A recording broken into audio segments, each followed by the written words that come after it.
오늘도 말씀을 듣는 중에 풍성한 은혜가 여러분들에게 체험되기를 축복합니다. 저와 함께 해보겠습니다. 나는 그리스도인입니다. 그리스도인은 누굴까요? 그리스도인은 예수를 그리스도로 믿는 사람. 이 말을 다시 말하면 예수 믿고 내 삶의 가치관이 그리스도의 가치로 바뀐 사람을 우리는 그리스도인이라고 합니다. 2025년 대한민국 문화체육부 관광부에서 우리나라 사람들의 가치관 조사를 했습니다. 여러분, 우리나라 사람들이 가장 중요한 가치로 생각하는 것은 뭐라고 생각하십니까? 첫 번째가 건강이었습니다. 건강에 많은 가치를 뒀습니다. 두 번째는 행복한 가정입니다. 세 번째는 경제적 자립입니다.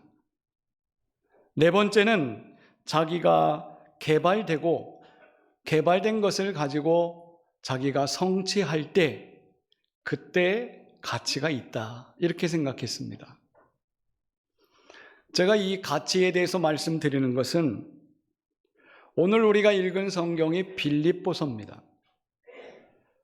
빌립보서는 신생교회였습니다.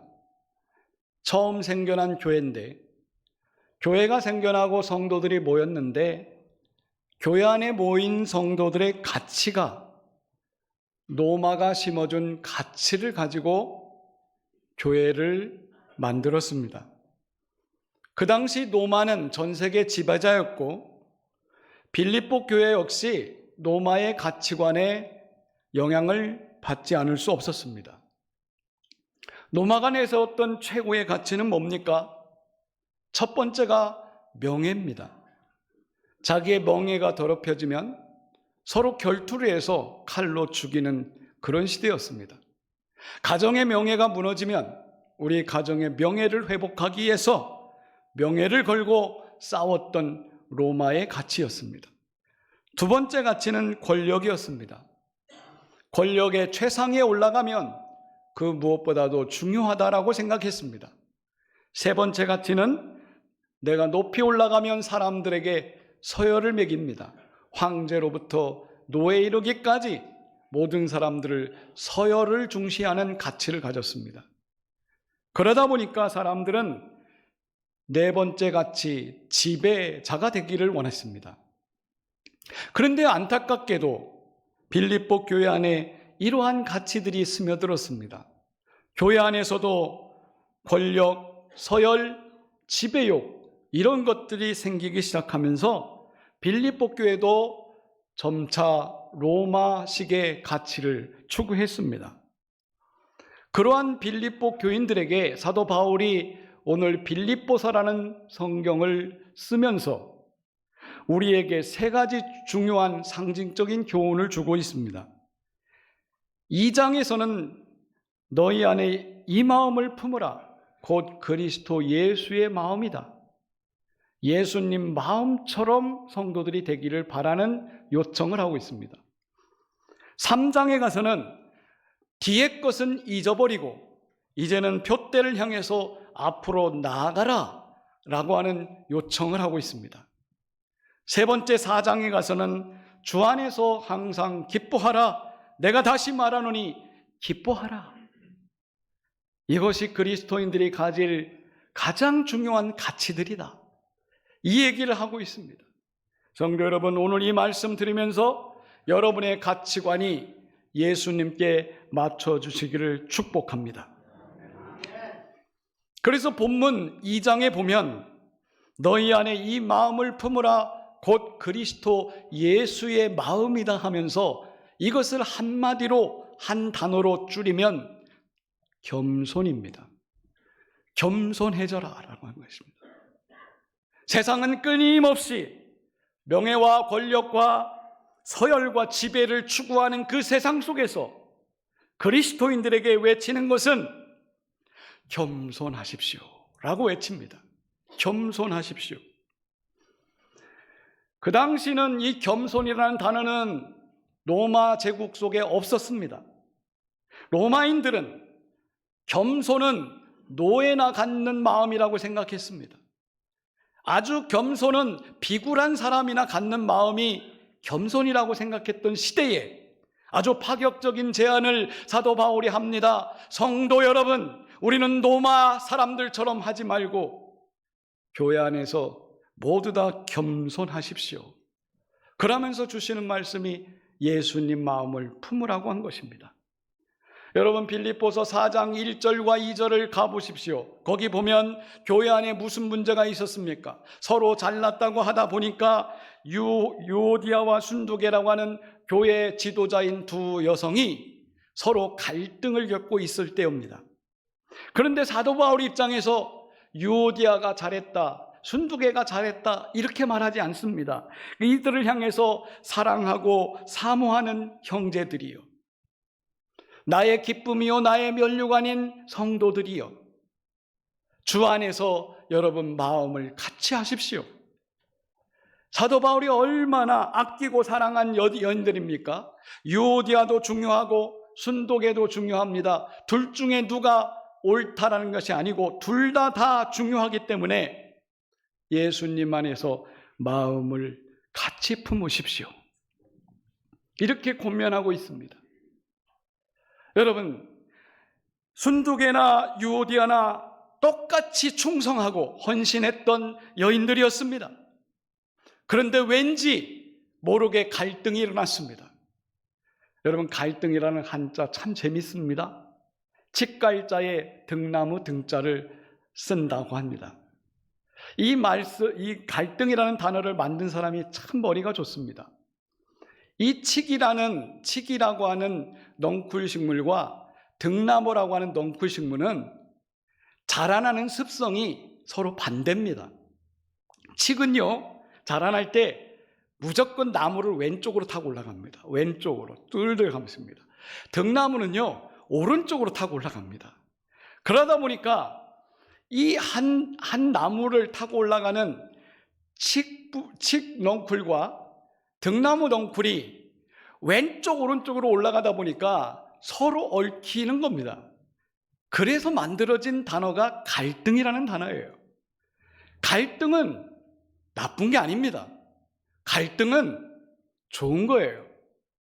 왜냐하면 칡넝쿨과 등나무는 자기가 살아온 습성이 있는 겁니다. 칡은 무조건 왼쪽으로만 돕니다. 아무리 오른쪽으로 비틀어 놔도 왼쪽으로 돌아갑니다. 등나무는 항상 오른쪽을 지향합니다. 그러다 보니까 이 두 식물이 성장 습성이 다른 겁니다. 여러분, 우리 인간들도 똑같습니다. 살아온 환경 다르고 우리가 살아가는 방식 다르고 여러분 신앙생활하는 내용도 다 다를 수 있습니다. 그러나 오늘 말씀에 해법을 가르쳐 줍니다. 주 안에서 겸손해라라는 겁니다. 예수님께서 보여주신 삶의 방식, 예수님께서 추구하신 가치관, 그것은 뭘까요? 낮아지고 겸손하는 삶이었습니다. 성도 여러분, 우리가 사순절기를 맞이해서 좀 더 주님을 닮아갔으면 좋겠습니다. 여러분, 그렇게 되기를 기도하십시오. 사도행전 6장에 보면 히브리파 유대인이 있고 헬라파 유대인이 있습니다. 이 두 유대인, 똑같은 유대인이지만 이들이 예수님을 영접했습니다. 히브리파 사람들의 기독교인, 유대파 사람의, 헬라파 사람의 기독교인, 이 두 그룹이 한 교회에 모였습니다. 그런데 날마다 그 과부들 중에 구제를 하기 시작했는데 헬라파 과부들이 구제에 계속 빠지는 겁니다. 그 구제를 하는데 헬라파 사람들이 와서 원망을 합니다. 우리 과부들이 왜 구제에 자꾸 빠집니까? 명단에 잘 좀 챙겨주세요 하면서 구제 문제가 일어났습니다. 그때 사도들이 다 같이 모여서 우리가 말씀 전하는 것과 기도하는 일에 전념해야 되는데 그거 놓치고 우리가 잘못됐구나, 그러면서 기도하고 성령이 충만하고 지혜가 충만하고 칭찬 듣는 7명을 뽑아서 기도하고 안수해서 세웠더니 어떤 일이 벌어졌습니까? 예루살렘 교회가 날마다 부흥하는 역사가 일어난 줄 믿습니다. 우리가 여기서 기억할 것이 있습니다. 교회의 모든 문제는 말씀으로 풀고 기도로 풀려야 된다는 것입니다. 나는 이 제단이 하나님의 말씀이 흥왕하고 기도가 넘쳐나서 부흥하는 제단 되기를 기도하고 있습니다. 여러분 모두 이 말씀에 응답하십시오. 오늘 말씀에 말씀하기를 그리스도의 마음을 너희 안에 품으라 그랬습니다. 예수님 마음이 뭡니까? 6절부터 8절에 보니까 예수님은 본시 하나님이셨습니다. 하나님이셨는데 인간을 구원하기 위해서 인간으로 내려오셨다고 합니다. 인간으로 내려오셨는데 인간 중에 종이 되셨다고 합니다. 종이 됐는데 그 종이 복종하여 십자가를 지면서 죽으셨다고 합니다. 여러분, 하나님이 끊임없이 내려가고 낮추고 끝내는 죽으셨습니다. 9절부터 11절에 그것을 보신 하나님이 자기를 비우신 예수님께서 예수님을 다시 올려주시기 시작합니다. 보상을 주시는 거예요. 9절에 보니까 지극히 높이시는데 어디까지 높이 올라갑니까? 우주를 통치하는 통치자까지 올라가게 하십니다. 그리고 예수의 이름을 주라 칭하게 가장 아름다운 이름을 주십니다. 여러분들이 기도할 때 주여, 주님 이렇게 외치는 이유가 뭡니까? 우리 주님은 주가 되셨기 때문입니다. 그리고 10절부터 11절에 만물의 무릎을 그 앞에 꿇게 하시고 예수의 이름으로 구하는 모든 자들에게 은혜를 주시는 분으로 등극하십니다. 여러분, 이 정도 되면 우리가 겸손해야 된다는 것을 주님이 스스로 보여주셨습니다. 어떤 학자들은 이 본문을 이렇게 말합니다. 여러분, 우리는 빅토리 할 때, 승리할 때 우리는 V자를 말합니다. 이것은 예수님이 만든 로고라고 합니다. 보십시오. 예수님은 하나님이셨다가 끊임없이 내려가셨습니다. 그리고 자기를 십자가에 내어 드릴 때 그 다음부터 예수님은 부활하시고 승천하시고 하늘 보좌에서 세상을 지배하는 왕이 되셨습니다. 그래서 진정한 승리는 우리가 나를 내려놓고 겸손해질 때, 그때 하나님이 그걸 보시고 그 사람에게 승리감을 주시는 것입니다. 성도 여러분, 오늘 이 말씀을 기억하십시오. 주님이 보여주신 그 마음, 여러분 모두에게 있기를 축복합니다. 영국의 빅토리아 여왕하면 여러 일화들이 있습니다. 어느 날 이 빅토리아 여왕이 자식을 잃고 슬퍼하는 한 여인의 가정 소식을 들었습니다. 빅토리아 여왕이 그 집으로 비서를 데리고 들어갔습니다. 오랜 시간이 지나도 여왕이 나오지를 않습니다. 사람들이 궁금해지기 시작했습니다. 저 안에서 여왕께서 뭘 하시는가? 시간이 흐른 다음에 여왕이 밖으로 나오셨습니다. 여왕은 궁전으로 가고 사람들은 그때부터 궁금합니다. 도대체 여왕께서 안에서 무슨 말을 장시간 동안 하셨을까? 여인에게 사람들이 다가가 물었습니다. 여왕님이 무슨 말을 하셨소?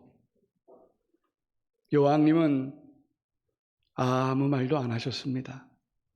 다만 제 손을 꼭 잡고 눈물을 흘리시다 가셨습니다. 저는 이 비유를 보면서 우리 예수님을 생각해 봅니다. 예수님은 이 땅에 인간으로 오셔서 우리의 아픈 마음을 위로하셨던 분이십니다. 예수님 십자가 지실 때 7마디밖에 안 했다 합니다. 그 7마디 중에 주님, 저들을 용서해 주십시오. 내 영혼을 아버지께 맡기나이다. 엘리야니 나마 사박다니 고통의 소리를 지르시다가 끝내는 다 이루었다, 다 이루었다 하시고 죽으셨습니다. 나와 여러분들을 위해서 예수님은 말을 아끼시고 몸소 보여주셨던 것입니다. 하나님께서 오늘 성도 여러분을 위로하고 계신 줄 믿으십니까? 나의 고통 속에 찾아오셔서 십자가 고통을 같이 짊어지고 계십니다. 그것이 예수님의 겸손의 모습이었습니다. 아픈 자에게 위로의 말보다는 몸소 손을 잡으시고 여러분을 안아주고 계시는 줄 믿습니다. 그렇다고 한다면 우리의 반응은 어떠해야 될까요? 저는 이번 새벽 기도를 통해서 참여하는 모든 분들이 주님 품 안에 녹아들기를 원합니다. 인도에서 전해지는 우화 하나가 있습니다.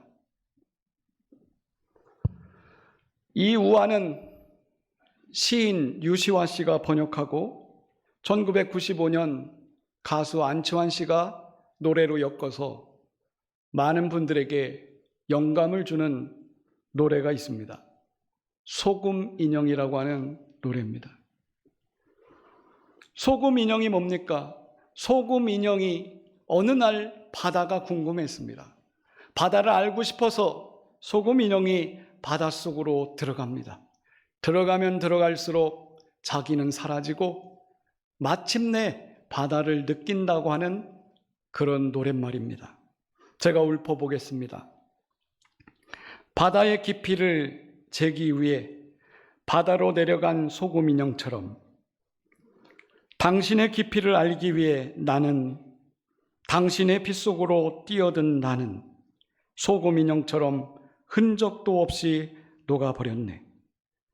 소금 인형으로 있으면 그냥 그 모습이다. 그러나 바다로 들어가는 순간 나의 형체는 없지만 그 순간부터 바다를 느낀다.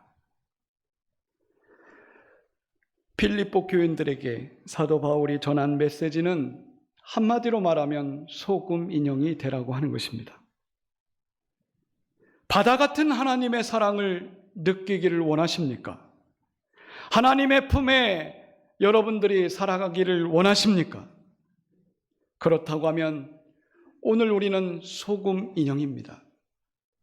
소금 인형이 홀로 있을 때는 혼자 소금 인형이지만 바다로 들어가면 들어갈수록 소금 인형의 형체는 사라지고 바다를 느끼게 되고 바다의 품에 안기게 되는 것입니다. 성도 여러분, 우리는 사순절을 지키고 있습니다. 예수께서 나를 위하여 죽으신 고난주간을 앞두고 있습니다. 예수님처럼 겸손의 모습을 우리가 살아내는 이번 기도회가 됐으면 좋겠습니다. 기도